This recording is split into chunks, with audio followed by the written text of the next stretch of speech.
الحمد لله الذي فرض الصلاة على عباده رحمة بهم وإحسانا وجعلها صلة بين العبد وربه ليزدادوا بها إيمانا وإيقانا وأشهد أن لا إله إلا الله وحده لا شريك له خالقنا ومالكنا ومولانا وأشهد أن سيدنا ونبينا ومولانا محمدًا عبد الله ورسوله جعل الله قرة عينه في الصلاة فضلا ورضوانا صلى الله تعالى عليه وعلى آله وأصحابه وبارك وسلم تسليما كثيرا كثيرا أما بعد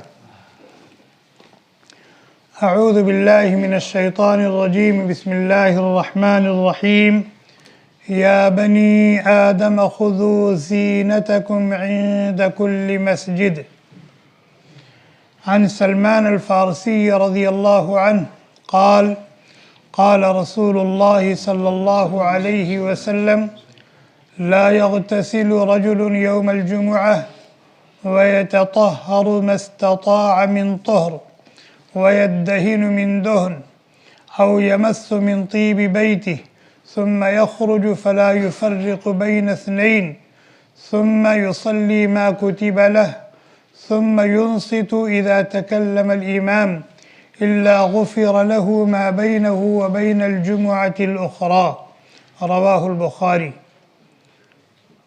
وعن جابر بن عبد الله رضي الله عنه قال قال رسول الله صلى الله عليه وسلم من أكل البصل والثوم والكراث فلا يقربن مسجدنا فإن الملائكة تتأذى مما يتأذى منه بنو آدم رواه مسلم أو كما قال النبي صلی اللہ علیہ وسلم. ایک شخص کو کہیں رشتہ داری میں جانا ہے، ایک شخص کو ڈیوٹی پر جانا ہے، اپنی آفس میں بیٹھنا ہے، ایک شخص کو اس کے ساتھی اور دوست نے دعوت دی ہے، اس کی شادی میں شرکت کرنی ہے، ایک شخص کو اس کے باس نے فون کیا ہے، اس کے ساتھ میٹنگ کرنی ہے، ایک شخص کو اپنے مینیجر سے ملاقات کرنی ہے. اب یہ لوگ اپنی اپنی جگہوں پر جائیں گے تو جانے سے پہلے کیا کریں گے؟ عام طور پر یہی ہوتا ہے کہ ان جگہوں پر جانے والے لوگ جانے سے پہلے اچھی طرح تیاری کرتے ہیں، نہاتے دھوتے ہیں، صاف ستھرے ہوتے ہیں، پھر ان کے پاس جو اچھے سے اچھا اور عمدہ سے عمدہ لباس ہوتا ہے وہ زیب تن کرتے ہیں، پہنتے ہیں، اور اس کے بعد تیل یا کریم اپنے بالوں پر لگاتے ہیں، کنگھی کرتے ہیں، اچھی طرح سے اسپرے مارتے ہیں، خوشبو لگاتے ہیں. جب ان کو خوب اطمینان ہو جاتا ہے کہ ہم اب خوب اچھے لگنے لگے، اب لوگ ہم سے بشاشت کے ساتھ ملیں گے، ہمارے ساتھ بیٹھنا پسند کریں گے، ہم کو ہلکے میں نہیں لیں گے، پھر آدمی جاتا ہے. صحیح ہے نا؟ ایسے ہی جاتے ہیں نا. لیکن جب اللہ رب العالمین اپنے دربار میں بلاتے ہیں، اپنی ملاقات کے شرف سے نوازتے ہیں، تو بندہ کیسے آتا ہے؟ جبکہ یہ سب سے بڑے کا دربار ہے، یہاں ملاقات رب العالمین سے ہو رہی ہے، احکم الحاکمین سے ہو رہی ہے، بندہ ان کے سامنے کھڑا ہو رہا ہے، ان سے گفتگو کر رہا ہے، ان سے مناجات و سرگوشی کر رہا ہے، اور یہی بندے مومن کی معراج ہے۔ الصلاۃ معراج المؤمنین، الصلاۃ معراج المؤمنین، نماز مومن کی معراج ہے۔ ہمارے پیارے نبی صلی اللہ علیہ وسلم کو اللہ تبارک و تعالی نے اس شرف سے مشرف فرمایا اور اپنے پاس بلایا۔ تو پھر ہمارے پیارے محبوب کے امتی اس شرف سے محروم کیوں رہیں؟ 5 نمازیں عطا فرمائی تاکہ ان نمازوں کے ذریعے سے میرے پیارے محبوب کے امتی مرد ہوں یا عورتیں یہ اپنے رب سے 5 مرتبہ ملاقات کر لیا کریں، 5 مرتبہ ملاقات کر لیا کریں۔ چنانچہ 5 مرتبہ اللہ تبارک و تعالیٰ کی طرف سے اعلان کروایا جاتا ہے، حی علی الصلاۃ، حی علی الصلاۃ، حی علی الفلاح، حی علی الفلاح، آؤ نماز کی طرف، آؤ نماز کی طرف، آؤ کامیابی کی طرف، آؤ کامیابی کی طرف۔ مردوں کو مسجد میں آنے کی دعوت دی جا رہی ہے، اسی کہ ان کی نماز مسجد میں ہوگی۔ عورتوں کو دعوت دی جا رہی ہے کہ تم اپنے گھر میں اپنے رب سے ملاقات کرو اور اس کے حضور حاضری دو، اس کے سامنے اپنی پیشانی کو ٹیکو، سجدہ ریز ہو جاؤ۔ اور اس روئے زمین پر اس سے زیادہ مبارک جگہ اور کوئی نہیں ہے۔ مسلم شریف کی روایت ہے، حضرت ابو ہریرہ رضی اللہ تعالی عنہ راوی ہیں، کہتے ہیں نبی اکرم صلی اللہ علیہ وسلم نے فرمایا، احب البلاد الی اللہ مساجدها، احب البلاد الی اللہ مساجدها، روئے زمین پر ساری جگہوں سے سب سے پیاری اور مبارک جگہ وہ جگہیں ہیں جو اللہ کی عبادت و بندگی کے لیے خاص کر لی گئی ہوں، چاہے وہاں در و دیوار ہو یا نہ ہو، چھت ہو یا نہ ہو، لائٹ ہو یا نہ ہو، لیکن وہ جگہ ساری روئے زمین سے پیاری اور مبارک جگہ۔ کیوں؟ وہاں ہوتا کیا ہے؟ وہاں نماز پڑھی جاتی ہے، بندہ اللہ کے سامنے کھڑا ہوتا ہے ہاتھ باندھ کر اور قرات کرتا ہے، یعنی اللہ کی حمد و ثنا کرتا ہے، اس کے بڑائی اور اس کی کبریائی کے گن گاتا ہے، اور پھر اس کی عظمت کے پیش نظر قیام سے رکوع میں چلا جاتا ہے۔ جب اور زیادہ عظمت الہی کا استحضار ہوتا ہے تو رکوع سے سجدے میں چلا جاتا ہے۔ بتائیں اس سے زیادہ اور بھی پستی کی کوئی حالت ہو سکتی ہے آدمی کے لیے؟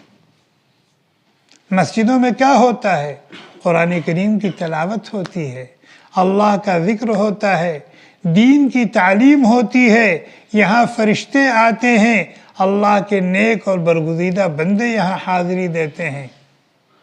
اتنی مبارک جگہ ہے، جب یہاں آئیں تو کیسے آنا چاہیے؟ یہاں آئیں تو کیسے آنا چاہیے؟ معاملہ برعکس ہے کہ نہیں؟ معاملہ برعکس ہے کہ نہیں؟ کہ ہم اپنے جیسوں سے ملنے کے لیے جاتے ہیں، اپنے جیسوں کے بلانے پر ان کے پاس جاتے ہیں، تو کیسے جاتے ہیں؟ کتنی آن بان کے ساتھ، کتنی شان کے ساتھ، کتنا پہن اوڑھ کر، کتنا سج دھج کر، کتنی زیب و زینت کر کے، کتنا بن سنور کے جاتے ہیں۔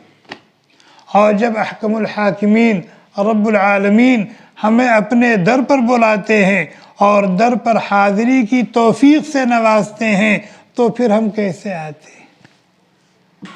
المیہ ہے کہ نہیں ہے؟ المیہ ہے کہ نہیں ہے؟ افسوس کا مقام ہے کہ نہیں ہے؟ جبکہ آپ کو دعوت دینے والے نے آپ سے یہ نہیں کہا ہے کہ نہا دھو کے آئیے گا، پہن اوڑھ کے آئیے گا، سج دھج کے آئیے گا، زیب و زینت کر کے آئیے گا۔ اس نے کہا یہ؟ آپ کے منیجر نے آپ کو کال کی اور کہا آپ سے میٹنگ کرنی ہے، کیا اس نے کہا کہ آپ خوب شوٹ بوٹ میں آئیے گا؟ نہیں۔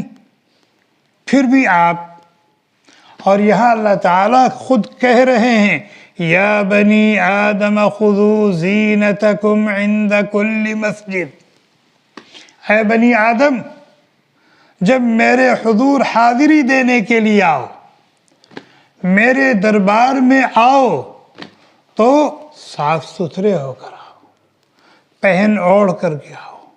عرف میں اچھی اور زینت کی جو چیزیں ہوتی ہیں وہ اختیار کر کے آؤ۔ یا بنی آدم خذوا زینتکم عند کل مسجد، خذوا زینتکم۔ حضرت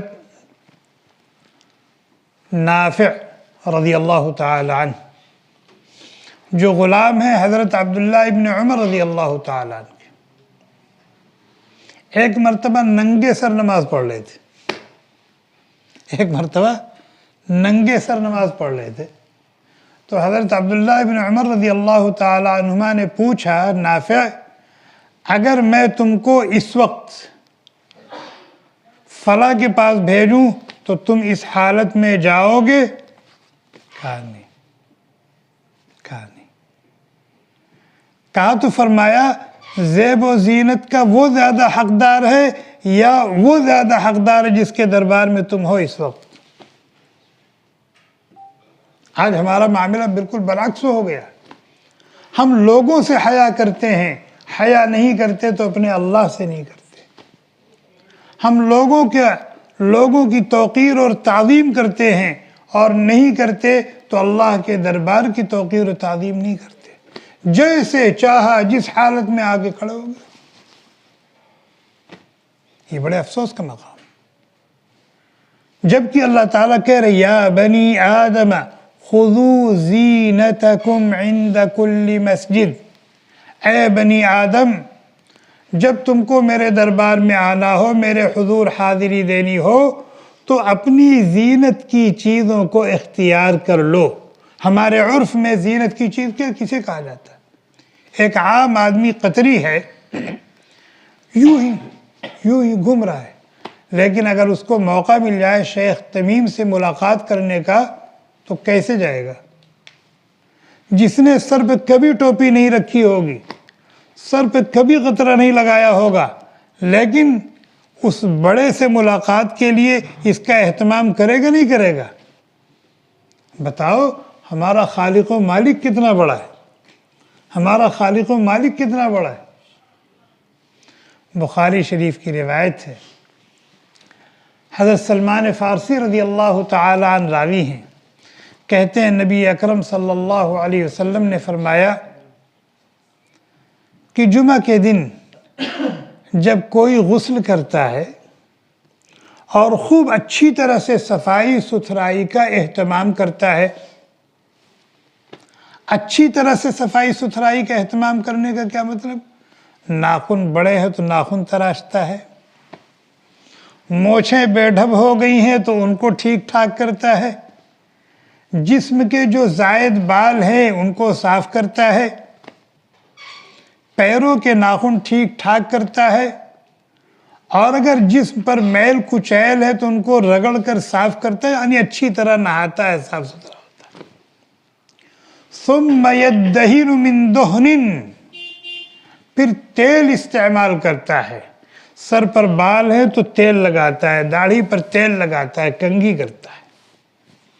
وَيَمَسُّ مِن طِيبِ بَيْتِهِ، اور گھر میں جو خوشبو میسر ہے وہ خوشبو استعمال کرتا ہے، اور اس کے پاس موجود کپڑوں میں جو سب سے بہترین اور عمدہ کپڑا ہے وہ زیب تن کرتا ہے، پھر اللہ کے دربار کے لیے چل پڑتا ہے، جگہ جہاں ملتی ہے وہاں کھڑا ہو جاتا ہے، اور حسب توفیق خداوندی 2 رکعت 4 رکعت 6 رکعت 8 رکعت جو بھی ہو سکے وہ پڑھتا ہے، اور اس کے بعد جب امام صاحب منبر پر آ جائیں تو پوری توجہ سے امام کی طرف متوجہ ہو جاتا ہے اور خطبہ سنتا ہے۔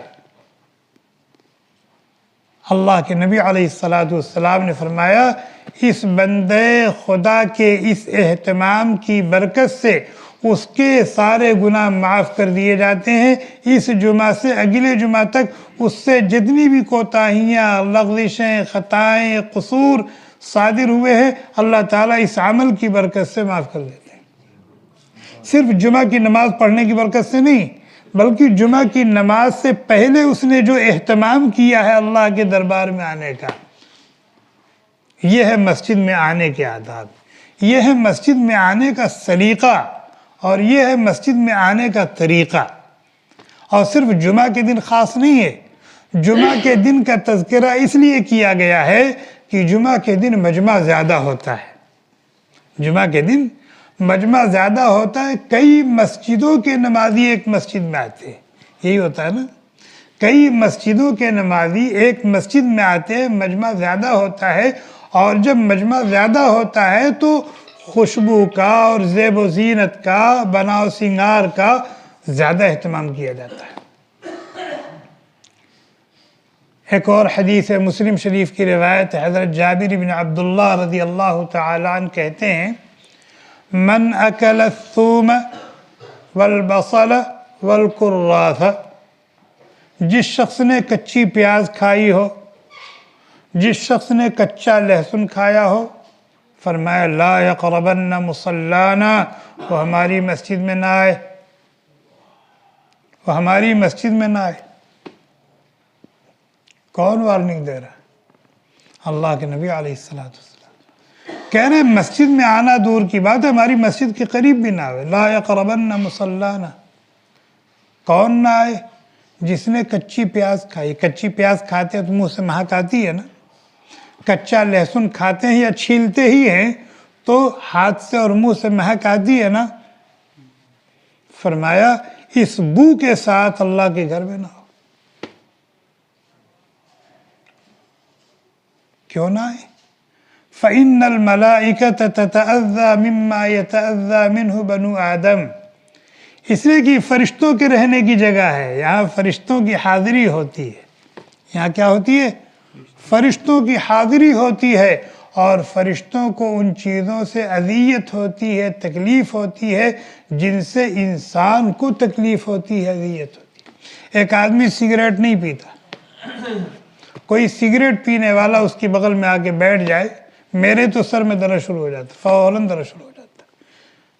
اگر کوئی سگریٹ پی کر کے میری بغل میں آ جائے تو مجھے دو تکلیف ہوتی ہے، ایک تو سر میں درد شروع ہو جاتا ہے، فوراً سانس کھینچنے لگتی ہے، کھانسی شروع ہو جاتی ہے۔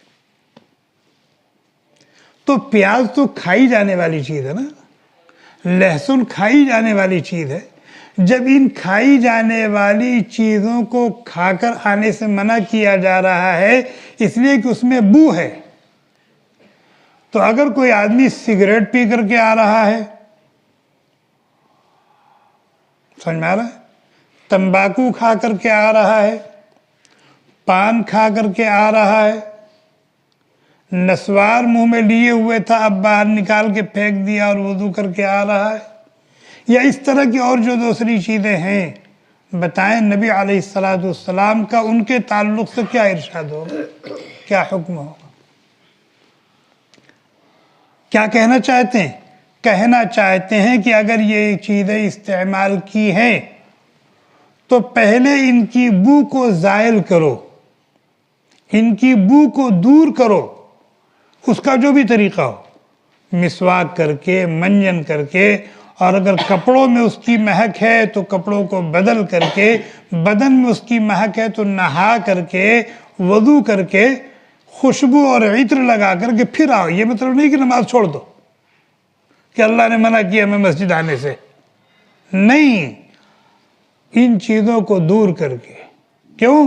ان چیزوں کے ساتھ مسجد میں آنا یہ فرشتوں کو اذیت دینا ہے، تکلیف دینا ہے۔ نبی علیہ السلام مکہ مکرمہ سے ہجرت کر کے مدینہ منورہ تشریف لے گئے، کس کے مہمان ہوئے تھے؟ حضرت ابو ایوب انصاری رضی اللہ تعالیٰ عنہ کے۔ حضرت ابو ایوب انصاری رضی اللہ تعالیٰ عنہ نے کھانا تیار کیا، اور ان کا مکان 2 منزلہ تھا مدینے میں، نبی علیہ السلام اوپر کے منزلے میں تھے، حضرت ابو ایوب انصاری رضی اللہ تعالیٰ نیچے کے منزلے میں تھے۔ کیوں؟ ہمارے نبی ہیں، ہمارے سر پر رہیں، اگر نبی نیچے ہوتے اور یہ اوپر ہوتے تو ان کی غیرت گوارا کرتی، اس لیے ان کا قیام اوپر ہوا، کھانا پکایا اور پکا کر کے لے جا کے پہنچا دیا۔ پھر دوسرے وقت گئے، دیکھا کھانا وہیں سے رکھا ہوا ہے، تو پوچھا ہے اللہ کے نبی علیہ السلام آپ نے کھانا نہیں تناول فرمایا؟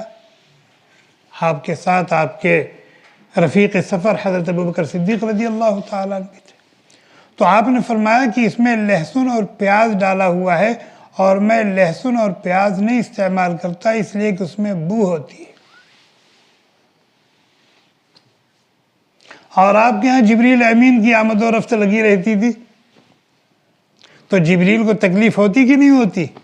اور بھی فرشتے آتے جاتے رہتے تھے، تو اس لیے اللہ کے نبی علیہ السلام ان کے لحاظ میں، حالانکہ بغیر پیاز کا سالن کیسا ہوتا ہے، بغیر لہسن کی سبزی کیسی ہوتی، لیکن آپ پیاز والی چیز نہیں استعمال کرتے تھے، لہسن والی چیز نہیں استعمال کرتے تھے، تاکہ فرشتوں کو اذیت نہ ہو۔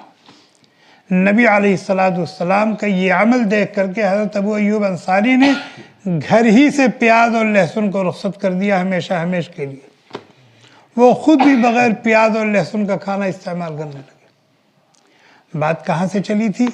بات یہاں سے چلی تھی کہ اللہ تبارک و تعالی نے فرمایا کہ اے بنی آدم، جب میرے دربار میں آؤ، میرے حضور حاضری دینے کی توفیق تم کو ملے، تو ایسے ویسے مت چلے آؤ۔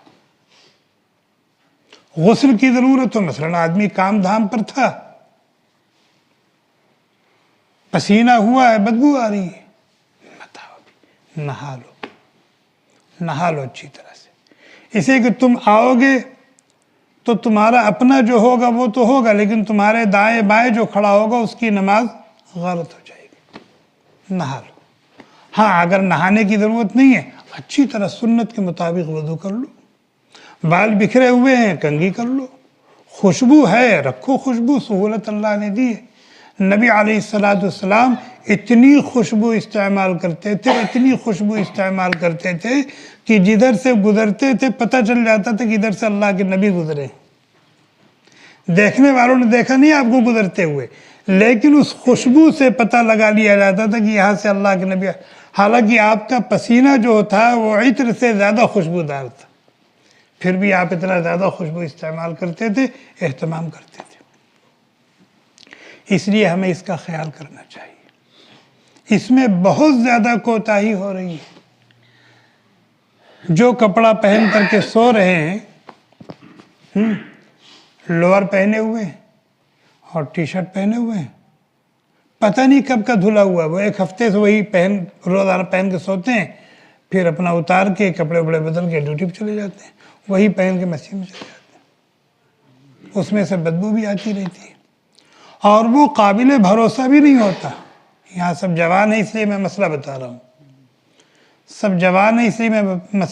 ہوں، اس کو یاد رکھیں اچھی طرح سے، کہ جو لوگ بالغ ہیں،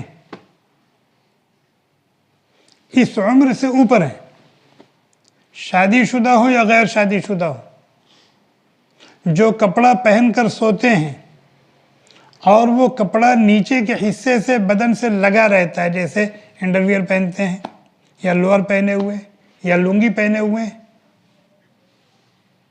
وہ کپڑا پہن کے نماز کے لیے نہیں آنا چاہیے۔ مسئلہ ہے یہ، وہ کپڑا پہن کے نماز کے لیے نہیں آنا چاہیے۔ پوچھئے کیوں؟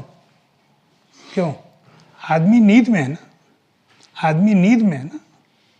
آدمی نیند میں خواب بھی دیکھتا ہے، اور کیفیت بھی بدلتی ہے، اور کبھی کبھی نیندی کی حالت میں نہانے کی ضرورت پڑ جاتی ہے، ہوتی ہے کہ نہیں؟ نہانے کی ضرورت نہ بھی پڑے، پھر بھی کپڑوں پر کچھ داغ نظر آتے ہیں، حالانکہ وہ منی کا داغ نہیں جس کی وجہ سے غسل فرض ہوتا ہے، وہ اس سے کم درجے کی چیز ہے، لیکن وہ بھی نجس ہے، جس کو مذی کہتے ہیں، اور وہ چیز کپڑا سوکھ جانے کے بعد وہ نظر نہیں آتی، پتہ چلا کہ وہ لگی ہوئی تھی، سوکھ گئی اور آپ نے خیال نہیں کیا، نماز پڑھ لیا، نماز ہوئی ہی نہیں۔ اور اگر وہ تھوڑی سی کہیں لگی ہوئی ہے کپڑے میں، آپ نے وہی کپڑا پہن کر کے استنجا کیا، پانی وغیرہ استعمال کیا، پانی لگنے سے وہ چیز پھیل گئی کپڑے میں، اس میں سستی ہوتی نہیں ہوتی ہے؟ اس لیے سونے کے لیے کپڑا الگ بنانا چاہیے، یہ ہمارا سونے کا کپڑا ہے، جب سونا ہو وہ کپڑا پہن لے، پہن کر کے سو جائیں، اور جب اٹھے مسجد میں آنا ہو اس کپڑے کو اتار دے، نارمل کپڑا جو اچھا صاف ستھرا کپڑا وہ پہن کر کے، وہ کپڑا جو سونے کے لیے ہے وہ پہن کے کبھی نہیں آنا چاہیے مسجد۔ اسی طریقے سے کوتاہی ہوتی ہے، کیا کوتاہی ہوتی ہے؟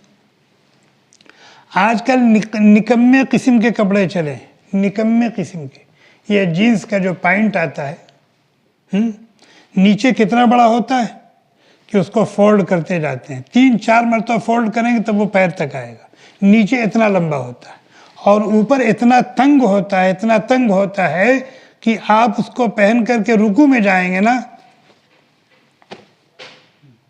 اس کو پہن کر کے رکوع میں گئے تو پینٹ نیچے چلا گیا، جو ٹی شرٹ اس کے اوپر وہ اوپر چلی گئی، بے پردگی ہو گئی۔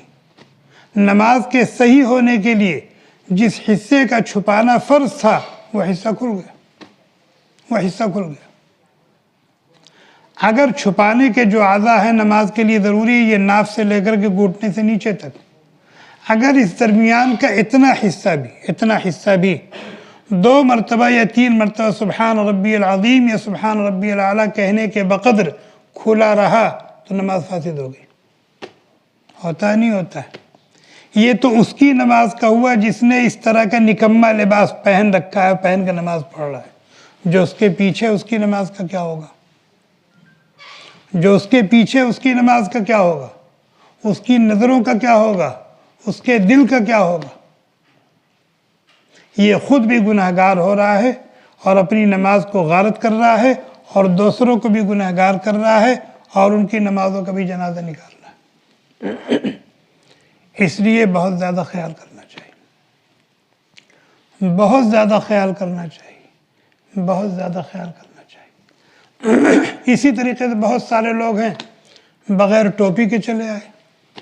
اللہ تعالیٰ کیا کہہ رہے ہیں؟ خُذُوا زِینَتَکُمْ، زینت کی چیزیں اختیار کر کے آؤ۔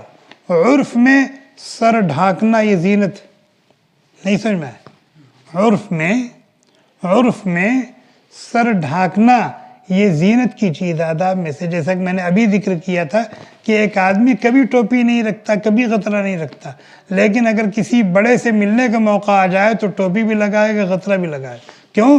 یہ زینت کا ایک حصہ ہے، اور جس کا آدمی سر ڈھکا ہوا ہوتا ہے وہ معاشرے میں باسلیقہ، شریف اور پروقار سمجھا جاتا ہے۔ سمجھا جاتا نہیں سمجھا جاتا؟ صحیح غلط ہے؟ تو عرف میں جیسے پورا لباس پہننا یہ شرافت کی علامت ہے، انسان کے سنجیدہ اور باوقار ہونے کی علامت ہے، اسی طریقے سے سر کو ڈھکنا۔ انگریز جب بر صغیر میں آئے تھے تو ان کے بر صغیر میں آنے سے پہلے بر صغیر کے مسلمانوں کا جو لباس تھا وہ کرتا، پائجامہ اور ٹوپی، یہ مسلمانوں کا لباس تھا۔ اور جو بڑی عمر کے ہوتے تھے ان کا لباس تھا کرتا، لنگی، سر پر ٹوپی، چہرے پر داڑھی، یہ مسلمانوں کا عام حلیہ ہوتا تھا۔ اور جو ہندو تھے ان کا کیا تھا؟ کرتی، ہم لوگ تو کرتا پہنتے ہیں لمبا نا، ان کی کرتی ہوتی یہاں تک اور دھوتی اور سر پر چوٹی، وہ جو چوہے کے دم کی طرح ہوتی ہے، یہ ہندوؤں کا اپنا حلیہ ہوتا تھا۔ جب انگریز آیا تو وہ پینٹ کے ساتھ آیا، شرٹ کے ساتھ آیا، کوٹ کے ساتھ آیا، ٹائی کے ساتھ آیا۔ اب اتنے بڑے معاشرے میں 10 20 100 50 انگریز کیسے لگیں گے؟ جہاں عام معاشرہ یہ ہو کرتا اور پیجامے کا، کرتا اور لنگی اور ٹوپی اور داڑھی کا، وہاں صاف، موچھ بھی صاف ہے، داڑھی بھی صاف ہے اور ٹائی ہے، تو وہاں انگریز اپنے آپ کو کیسے محسوس کرے گا؟ اس نے محسوس کیا کہ ہم تو ان سے بالکل الگ تھلگ لگ رہے ہیں، ایسا لگتا ہے کہ ہم باہر سے آئے ہوئے ہیں، اس معاشرے کا حصہ نہیں ہے. تو انگریز اتنا شاطر کہ اس نے اپنے آپ کو نہیں چینج کیا، اپنے آپ کو معاشرے اور ماحول کے تابع نہیں کیا، اس نے اپنا لباس وہاں کے لوگوں کو پیش کر دیا. نہیں سمجھ میں آیا. اپنی تہذیب ہمارے اوپر تھوپ دی اور ہم نے اس کو قبول کر لیا. ہم بھی پینٹ پہننے لگے، شرٹ پہننے لگے، ٹائی لگانے لگے، اور اپنے کرتے کو، اپنے پیجامے کو، اور اپنی لنگی کو، اور اپنی ٹوپی کو کیا کیا اٹھا کے اندر رکھ دیا. اس لیے کہ وہ مہذب لوگ ہیں تو ہمیں بھی مہذب بننا ہے نا. وہ ترقی یافتہ ہیں، قوم ہیں، تو ہمیں بھی ترقی کرنی ہے. اس طریقے سے ہمارے معاشرے کا اور ہمارے لباس اور ہماری ثقافت کا کیا ہو گیا؟ ملیا میٹ ہو گیا. انگریزوں نے تو ہمارے سر سے ٹوپی اتار دی تھی، داڑھی بھی نکال دی تھی، لیکن مسجدوں میں ٹوپی تھی. مسجدوں میں ٹوپی، مسلمان جب مسجد آتے تھے تو ٹوپی لگا لیتے تھے، اور مسجدوں میں ٹوپی رکھی رہتی تھی تاکہ اگر کوئی بھول گیا ٹوپی اور اس کے پاس ٹوپی نہیں ہے تو یہاں ٹوپی دستیاب ہے، ٹوپی لگا کے نماز پڑھ لے. تو انگریزوں نے کہا کہ مسجد کے باہر تو میں نے ٹوپی اتار دیا، لیکن مسجد کے اندر ابھی ان کے سر پر ٹوپی ہے. اب اگر ہم کہیں گے کہ بھئی نماز پڑھنے کے لیے ٹوپی ضروری نہیں ہے تو ہماری تو مانیں گے نہیں، اس لیے کہ ہم انگریز ہیں. تو انہوں نے مسلمانوں ہی میں سے کچھ ایجنٹ پیدا کر دیے اور انہوں نے اس کو موضوع بنایا اور بتایا کہ نماز کے صحیح ہونے کے لیے ٹوپی کا ہونا ضروری نہیں، سر کا چھپا ہوا ہونا ضروری نہیں. نتیجہ یہ ہوا کہ ہماری جو نئی نسل ہے اس نے ان کی اس بات کو قبول کر لیا اور وہ ٹوپی سے آزاد ہو گئی. ٹوپی سے آزاد ہو گئی. پوری دنیا میں کہیں بھی آپ دیکھیں، اگر امام ہے، مؤذن ہے، کسی مؤذن کو بغیر سر ڈھکے ہوئے اذان دیتے ہوئے دیکھا کسی نے؟ مسجد حرم ہے، مسجد نبوی ہے، مسجد قباء ہے، مسجد ذوالقبلتین ہے، مسجد اقصی ہے. پوری دنیا میں آپ چلے جائیں، کہیں کسی امام کو دیکھا کہ کھلے سر نماز پڑھا رہا ہے؟ اور اگر کھلے سر نماز پڑھائے گا تو آپ لوگ قبول کریں گے؟ میں مغرب میں آ جاؤں ننگے سر نماز پڑھاؤں، آپ قبول کریں گے؟ تو اگر میں ننگے سر قبول نہیں ہوں آپ کو، تو آپ زبردستی ننگے سر کیوں ہمارے سر پہ آ رہے ہیں؟ تو یہ اپنے امام کو دیکھو نا. یہی غیر مقلد بدبخت جو یہ مسئلہ اٹھاتے ہیں کہ نماز کے صحیح ہونے کے لیے ٹوپی ضروری نہیں. بھائی پیٹ بھرنے کے لیے بریانی ضروری ہے؟ پیٹ تو روٹی چٹنی سے بھی بھر جائے گا، کھاؤ بریانی کیوں کھاتے ہو؟ نہیں سمجھ میں. اسی طریقے سے نماز کے صحیح ہونے کے لیے تو یہ ناف سے لے کر کے گھٹنے کے نیچے تک کا کپڑا کافی ہے. یہاں نماز کے صحیح ہونے کی بات نہیں ہو رہی. یہاں اللہ کا حکم دکھایا جا رہا ہے کہ اللہ تعالیٰ کہہ رہے ہیں کہ میرے دربار میں آؤ تو ذرا پہن اوڑھ کر کے عرف میں زیب و زینت کی جو چیزیں ہیں اس کو اختیار کر کے آؤ، اس کو اختیار کر کے آؤ. یہ بات کہی جا رہی ہے. اور ٹوپی میں نے بتایا زینت کی چیز ہے، انسان کے باوقار ہونے کی علامت اور نشانی ہے. آج بہت بڑا المیہ ہے. آپ ہندوستان میں یا دوسرے ممالک میں جہاں غیروں کی اکثریت ہے، آپ وہاں جہاز پر سفر کریں، ٹرین میں سفر کریں، بس میں سفر کریں، اگر ایک کے سر پر ٹوپی ہے تو فوراً دل کہتا ہے مسلمان. حالانکہ مسلمان اس میں اور بھی ہوتے ہیں، لیکن ٹوپی نے پہچان کرا دی کہ یہ مسلمان ہے. ہوتا ہے کہ نہیں ہوتا؟ اس لیے کہ ٹوپی مسلمانوں کی خاصیت ہے، ان کا شعار ہے. اس لیے ٹوپی کا اہتمام کرنا چاہیے. اور نبی علیہ السلام نے کبھی بھی ننگے سر نماز نہیں پڑھی ہے.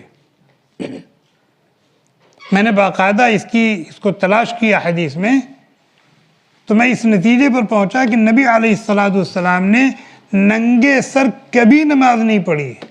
ہاں، جب عمرے کے لیے گئے حالت احرام میں ہے تب ننگے سر ہیں، اس لیے کہ حالت احرام میں سر چھپانے سے، سر ڈھانکنے سے منع کیا گیا. اس وقت آپ نے ننگے سر نماز پڑھی. آپ بھی اگر عمرہ کرنے جا رہے ہیں اور احرام کی حالت میں ہیں، ننگے سر نماز پڑھیے، اس ایک اللہ کا حکم یہی ہے. جب آپ نے حج کیا ہے اور حالت احرام میں ہیں تو اس وقت حالت احرام میں آپ تقریباً 1 مہینہ رہے ہیں، ننگے سر نماز پڑھتے تھے. لیکن بغیر احرام کے نبی علیہ السلام نے ننگے سر کبھی نماز نہیں پڑھی. آپ کے ہاں تو ٹوپی کا بھی اہتمام ہوتا تھا اور ٹوپی کے اوپر عمامے کا بھی اہتمام ہوتا تھا. اور باقاعدہ حدیث کی کتابوں میں جہاں ابواب ہیں وہیں ہے باب ما جاء فی عمامت النبی صلی اللہ علیہ وسلم، وہ احادیث جو نبی علیہ السلام کے عمامہ سے متعلق ہیں. چنانچہ حدیث میں ہے کہ آپ عمامہ باندھتے کیسے تھے تو اس کا پیچ کیسا ہوتا تھا، آپ عمامہ باندھتے تھے تو اس کا شملہ کہاں ہوتا تھا اور کتنا لمبا ہوتا تھا، آپ عمامہ باندھتے تو کس رنگ کا عمامہ ہوتا تھا، سفید بھی ہوتا تھا، کالا بھی ہوتا تھا، سبز بھی ہوتا تھا. تو آپ تو اتنا اہتمام کرتے تھے اور آپ نے بغیر ٹوپی کے عمامہ کبھی نہیں باندھا. ایک مرتبہ ایسا ہوا کہ آپ کہیں سفر میں تھے اور حکم یہ ہے کہ اگر آدمی کھلی جگہ میں نماز پڑھ رہا ہے تو سامنے ستھرا ہونا چاہیے، کوئی ایسی چیز ہونی چاہیے جس سے گزرنے والوں کو پتہ چلے کہ یہ آدمی نماز پڑھ رہا ہے اور وہ دور سے گزرے. تو اس کے لیے کوئی لکڑی وغیرہ گاڑ دی جاتی ہے یا کچھ رکھ دیا جاتا ہے. تو وہاں کوئی چیز میسر نہیں تھی تو اللہ کے نبی علیہ السلام نے اپنا عمامہ اتار کر کے وہاں سترے کے طور پر رکھ دیا، لیکن آپ کے سر پر آپ کی ٹوپی تھی، ننگے سر نہیں تھا. علامہ ابن تیمیہ رحمۃ اللہ علیہ نے اپنے فتاوی مجموع فتاوی میں اس کی صراحت کی اور بہت لمبا فتویٰ دیا کہ سر ڈھک کر کے نماز پڑھنا یہ زینت کا ایک حصہ ہے جس زینت کو اختیار کرنے کا اللہ تعالیٰ نے حکم دیا ہے. یا بنی آدم خذوا زینتکم. بہرحال ہم جب اللہ کے دربار میں آئیں، نماز پڑھنے کے لیے آئیں، تو ذرا اس بات کا دھیان رکھیں کہ ہم کہاں جا رہے ہیں، کس کے دربار میں جا رہے ہیں، کس سے ملاقات کے لیے جا رہے ہیں، کس کے بلانے پر جا رہے ہیں اور کس سے بات کرنے جا رہے ہیں. جب اس بات کا استحضار رہے گا تو پھر اس حکم کو پورا کرنے کی بھی توفیق ہوگی جس کا اللہ تعالیٰ نے ہمیں حکم دیا. کیا کہ پہن اوڑھ کر کے صاف ستھرے ہو کر کے اور زینت کی جو چیزیں ہیں وہ اختیار کر کے آؤ. تمہارے بدن سے بدبو نہیں آنی چاہیے، تمہارے منہ سے بدبو نہیں آنی چاہیے، داڑھی اور سر پر بال ہیں تو بکھرے ہوئے نہیں ہونے چاہیے، ذرا اچھا لگے. اللہ تعالی ہم سب کو توفیق عطا فرمائے، اپنی مرضیات پر چلائیں، نامرضیات سے بچائیں، اپنے ہر حکم کو اللہ تعالیٰ پورا کرنے کی ہمت اور توفیق عطا فرمائیں. اپنے دربار عالی میں حاضری کا سلیقہ ہمیں سکھا دیں، اپنے دربار عالی میں حاضری کا سلیقہ ہمیں سکھا دیں. اور مسجد میں حاضری یہ کتنے بڑے شرف کی بات ہے اور اللہ تبارک و تعالیٰ کی کتنی بڑی توفیق ہے، اس کی قدردانی کی بھی توفیق اللہ تعالیٰ ہمیں عطا فرمائے. سبحانک اللہم بحمدک نشہد ان لا الہ الا انت نستغفرک ونتوب الیک. سبحان ربک رب العزت عما یصفون وسلام علی المرسلین والحمد للہ. Thanks for watching. Don't forget to like, comment, share and subscribe to Al Wahid channel.